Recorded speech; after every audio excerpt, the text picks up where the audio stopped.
What's going on, guys? It's noname 4505 here, bringing you some more Smog Tour action. Today we have, I believe this is week 2 of the Black-White week. Yeah, it is. And, today we're going to be playing Nails. This is round 1 from Friday's tour, I believe. And, the team that I'm using today is a pretty fun team that my boy Finch passed to me. Basically, it's, a bit of an offensive variant of Landorus. It's still Stealth Rocker, but it's not a bulkier variant like you'd find pretty common in XY format. And then, the type of Keldeo. I saw Expert Belt Keldeo, Nasty Plot Mew, Nasty Plot Baton Pass, Special Defensive Celebi, Scarf Tar, and E-Belt Rachi. And it looks like Nails is just kind of running some weatherless offense. Reuniclus isn't that common, but it's still a good mon, very respectable. And, yeah, let's just get the game started here. So, I'm going to be leading with my Landorus T because I figured that he'd probably want to lead with Garchomp, and I've literally only seen one Garchomp that runs Surf. So I think I'm pretty safe just to get up my Stealth Rock, and he's probably just going to get up his Stealth Rock. Nothing too unusual here, and then pretty sure just going to go for the U-turn because he's either going to switch out, or even if he stays in, then, yeah, it's not that big of a deal because I can break his Focus Sash, which he more than likely has. And, yeah, he's just going to go to Rotom, and then I can just U-turn and get some initiative. Probably just going to go out to Celebi here. And then I could just, he's probably just going to go out to, like, Ferrothorn here. I'm pretty sure I'm just going to Baton Pass, predicting that.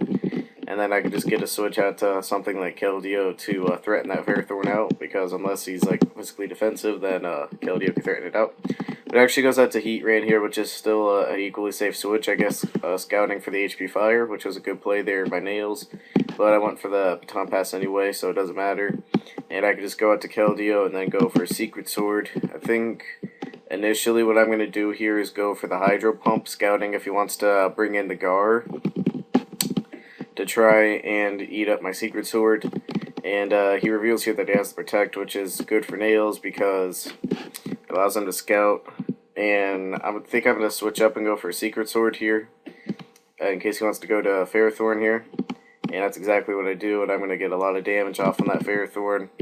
And another Secret Sword should be able to take him out. I think I'm just going to go for one anyway because I'm not confident in HP Bug or Icy Wind's ability to take out Ferrothorn, so I'm just going to go for another Secret Sword here to ensure the KO on Ferrothorn. But he's going to go to Reuniclus here to eat that up. But I do have Scarf Tar to check Reuniclus unless it's like a Trick Room variant. Otherwise, I have Rachi since not very many of them carry HP Fire. And in this generation, Shadow Ball is actually a neutral hit, not a super effective hit like in Generation 6. So I'm going to go out to T-Tar here. I believe he predicts that and goes out to Garchomp. And I'm going to go for the Ice Beam right here because I'm Scarf. And it turns out he has the Hachi Berry, which, because I'm really rusty at Black-White, I completely forgot that Garchomp's actually carried that. But he goes for the Sword Dance predicting my switch, but I'm actually Scarf Tar, so I kind of get him there. So that was kind of a bad sequence on my part because Yachi Berry is very common on Garchomp. But like I said, I thought he would probably be Focus Sash, but I've just been, I'm just a little bit rusty at this generation, but I managed to get away with it because Nails over-predicted. And I'm just going to stay with the plan there. He's going to play it safe, go to Heat Ran. I'm just going to go to Keldeo here because it's my safest switch into the Heat Ran at the moment. But he's going to make a good play there. Go for the Toxic. And he's just going to Protect here to get more Sand and Toxic damage on me and just see what I want to do. I'm just going to go for the Secret Sword here. And I think I'm just going to follow it up with a Hydro Pump in case he wants to switch to Gar. Or I might just go for a Secret Sword anyway because I don't want to miss Hydro. But I'm probably just going to go for a Hydro. And, yeah, he's just going to go to Ferrothorn. And since his Ferrothorn is really low, I think a Hydro could take him out from there, which it does. So that puts me in a good position here. If I want to put in some work later on in the game on something like E-Belt Rachi, because Ferrothorn's a bit of a problem for E-Belt Rachi if they don't carry Fire Punch, which I may or may not. But now he's just going to go to Rotom. I'm going to go for the Hydro again because, I just wanted to get some damage on this Rotom for later on in the match, I think. That's what my thought process was here. Or if he wanted to go to something like Gar or whatever, then I could have hit that. But he decides to just stay in here, and we both miss our Hydros. his miss was a little bit more crucial because then my Keldeo would have died from Sand and Toxic, but it didn't really matter, and I could just go for Secret Sword, take out that Rotom. I'm not sure if that crit mattered or not. If it was like special defensive or something, I don't think it did. But I'm just going to go to Scarftar here because I can threaten out every single one of his mons that he has because I am Scarf and I am packing Ice Beam. And he's going to end up going to Reuniclus. I just go for Crunch here. He goes for Focus Blast. Unfortunately, he misses, which really sucks for him. Because, like I said, Scarftar really threatens his entire team. So, I'm just going to stick with the game plan here and go for Crunch because pretty much everything on his team gets kind of threatened by it but Heatran, but I have ways to deal with Heatran, so that doesn't even matter. And, yeah, I think I'm just going to go to, I'm going to go to Mew here, actually. Yeah, I haven't really seen this game in a while, so my memory might be a little bit rusty. But yeah, I think I'm just going to go to Mew here because looking at his remaining team, Mew isn't going to be that useful. I'm not going to be able to get a Nasty Plot sweep off. And he's going to go for Lava Plume, Burmese, whatever. I'm just going to go for Aura Sphere here just to get some chip on this Heatran and try to weaken it. Because once I get this Heatran out of the way, then Scarftar can come in and put in some work. But, yeah, he's just going to go take me out with another Lava Plume, which is alright, because then I can go to Lando T here and go right for the Earthquake to threaten out this Heatran. And I believe I'm just going to go straight for the Earthquake right here because I figure he's going to go for Protect to scout what I'm going to do. And, yeah. I don't remember if I switch it up for Stone Edge or not. I don't think I do right here because it's like, alright, the switch to Gar is kind of obvious and Nails isn't in the best position, so I think he might try and get a little cheeky with me and just go for the Lava Plume right here, predicting me to Edge. But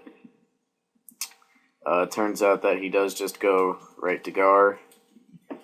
And, hold up, let me pause this real quick because here's some people outside. Alright, false alarm there. But, yeah, I'm just going to Earthquake. Then I'm just going to go to Jirachi because it's like my best switch to Gar. And he's going to go for Focus Blast trying to catch my T-Tar switch, but I figured he might do that, so that's why I didn't switch to T-Tar. So I'm just going to go to Rachi here, go for the T-Bolt because I anticipate the Heatran switching in here. Maybe the Garchomp, but I just went for T-Bolt anyway because I thought that the Heatran was a little bit more likely. And I'm just going to try and get some damage off here, so just going to go for a couple T-Bolts here on the Heatran as he just goes to the Lava Plume to take me out. And then I think I'm just gonna go back to Lando T here and just go for another Earthquake. He's probably just gonna Protect here again. Yeah, that's what I'm anticipating. I think I'm just gonna go for Earthquake again. No, I actually go for the Stone Edge because his Heatran is low enough to actually take him out with the Stone Edge there at that point. Since Landorus T has a really high attack stat, and I'm actually max attack in Adamant Nature. So I'm just going to go for the Stone Edge here in case he wants to go back to Gar again. And he's going to actually bring out his Garchomp this time. And I think right here I'm just going to sack Celebi because I need Scarftar and Lando T to win this game. So yeah, I'm just going to sack Celebi here as he's just going to go for Outrage.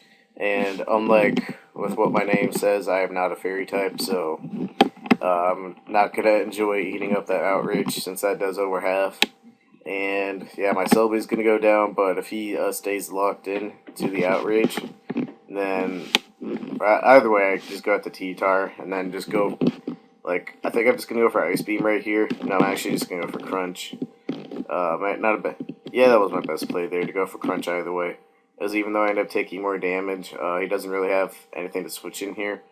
So he goes out to Gar, and I know for a fact that he is a Scarf, because he really wouldn't send this in either way, and he hasn't been taking Black Sludge or Life Orb. So my best guess is that he's Scarf here, and I'm going to go to Lando T because I know he's in a position where he can't like get cheeky with me right here. He has to go right for the Focus Blast. And then I think I'm just going to go straight for a Stone Edge here to try and take out the Gar if he's going to go for it. If not, then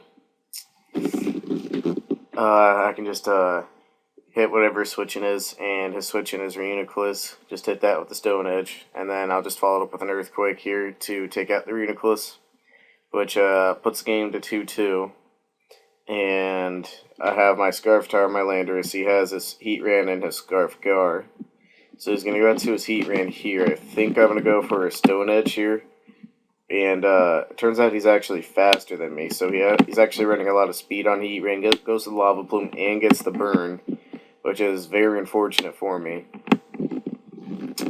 As I'm just going to go right for the Stone Edge here. Take out the Heatran in case, once again, he wants to double into his Gar for some reason, and then he's just going to go out to Gengar, and right here he has to go for Focus Blast, because if he goes for Shadow Ball, then T-Tar would be able to live it, and then I'd be able to take him out with the Crunch. So he has to go for Focus Blast and hope that I miss the Stone Edge, since even if I got him in roll on that Stone Edge, then the Sand damage would have taken him out with with my Stone Edge, since he is no, since I'm max attack Adamant Nature, and then I would have been able to take him out. So that was an alright game, Nails. I think we both played alright there, but I did hack him a little bit because Reuniclus is really bulky, and I made kind of a bad play there with my T-Tar. I played my T-Tar really poorly since it kind of like won me the game, but I played it really poorly, but managed to get away with it because Nails made a couple misplays. And I got lucky with the focus miss. So that's kind of unfortunate that my Smog Tour gets to go on while his gets to die because I'm an ass player. And he got unlucky, but it's whatever. So, yeah, I hope y'all enjoy your day, and peace.